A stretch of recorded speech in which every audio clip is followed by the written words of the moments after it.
Another day, another story. After decades of strained relations, treaties signed in 1977 paved the way to ending American management of the 51-mile-long waterway. At the stroke of noon on December 31, 1999, the Panamanian flag was raised over the Panama Canal, signaling the final transfer of the 51-mile, man-made waterway from the United States to Panama. Welcome to Tabo Eminent Channel. The ceremony brought an end to nearly a century of strained relations and violent protest over America's ownership and management of a key economic resource in the heart of Latin America. The low point in U.S.-Panamanian relations came in 1964 when clashes began in the U.S.-controlled Panama Canal zone over the flying of a Panama flag alongside a U.S. flag at a local high school. The country erupted in widespread riots. 22 Panamanians were killed by U.S. troops and Panama cut off diplomatic relations with America. Over the next decade, starting with Lyndon Johnson, several American administrations tried to negotiate a deal for ceding the canal to Panama. But it was Jimmy Carter in 1977 who overcame political opposition to sign the treaties ending the American operation of the Panama Canal in 1999. Ultimately, the decision to hand the canal back to Panama was both political and economic, says Noel Maurer, professor of international affairs and international business at the George Washington University School of Business. U.S. backs Panama's independence in exchange for canal. When Teddy Roosevelt signed the Haber-Novaria Treaty in 1903, the country of Panama was just 15 days old. The isthmus had been ruled by Colombia, but the Colombian government was reeling from a bloody civil war. The Roosevelt administration saw an opportunity. The Americans promised to support a Panamanian bid for independence in exchange for the rights to construct the Panama Canal and operate it within a sovereign, U.S.-run canal zone. Canal zone created according to the 1903 treaty that created the 51-mile-long, 10-mile-wide canal zone. The United States retained all the rights, power and authority within the zone for perpetuity. The United States didn't own the canal zone, but it had the authority to govern, operate and protect the zone as if it was sovereign territory within Panama. To create the canal zone, the United States removed an estimated 62,000 Panamanians living in more than 40 towns and villages in the region. If you read the U.S. reports from the time, they claim there was nothing there but jungle, says Lassu, author of Erased, The Untold Story of the Panama Canal. But that wasn't true. It was a place filled with towns and people who had managed the Panama route for 400 years by then. After the canal was built, the canal zone became a government-run company town with housing, schools and businesses exclusively for American citizens. The canal zone was racially segregated until 1954, with black and white workers given separate gold and silver jobs. Their families attended segregated schools and used separate bathrooms and recreation facilities. The canal zone was not a normal place, says Maurer.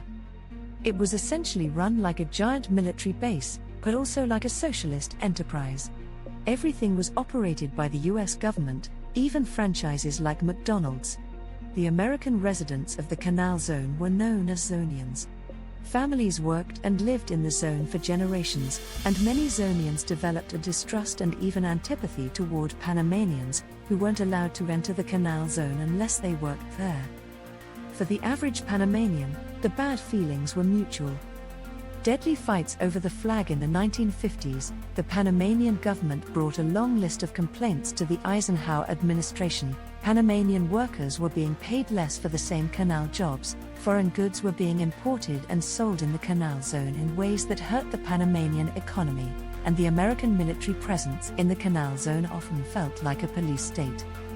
But the unifying symbol of all of Panama's dissatisfaction with American control of the canal became the flag, specifically the exclusive display of the American flag in the canal zone.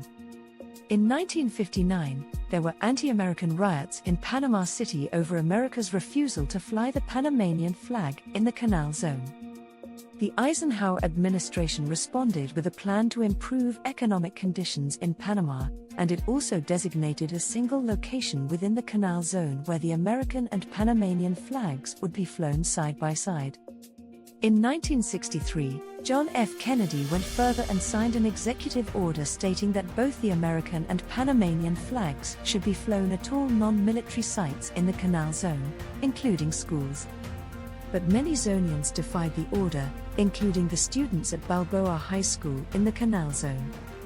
On January 9, 1964, a contingent of Panamanian students marched to the border of the Canal Zone carrying a Panamanian flag. They demanded that Balboa High School raise it alongside the American flag, but the Zonians trampled and tore the flag instead. A skirmish ensued, but no one was seriously hurt. Long Road to a Treaty Maurer says that American presidents started talking about ceding the Panama Canal to Panama as early as the Truman administration. After World War II, it was clear that the economic benefits of the canal were drying up, at least for the United States. For Americans, the Panama Canal paid its biggest economic dividends in the 1920s and 1930s, when it was used to transport oil and lumber from the West Coast to refineries and factories on the East Coast. But by the 1940s, railroads had switched to diesel engines, and it was cheaper and faster to transport by rail than by sea. Also, America's experience in World War II proved that the Panama Canal wasn't as strategically important as once thought. The canal wasn't used for any major military operations, plus it was highly vulnerable to acts of sabotage that could cripple the waterway with little effort. Carter returns the canal to Panama when Jimmy Carter took office in 1977. Negotiations with Panama had been ongoing for nearly a decade. But with Republican opposition softening, Carter and his advisors saw a path to a treaty. By this point, there was little to gain from the United States holding onto the canal, either politically or economically, says Maurer.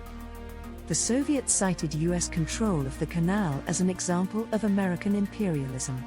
Also, the country benefiting the most from the canal in the 1970s was Japan, which used it to ship inexpensive cars and electronics that undercut U.S. companies.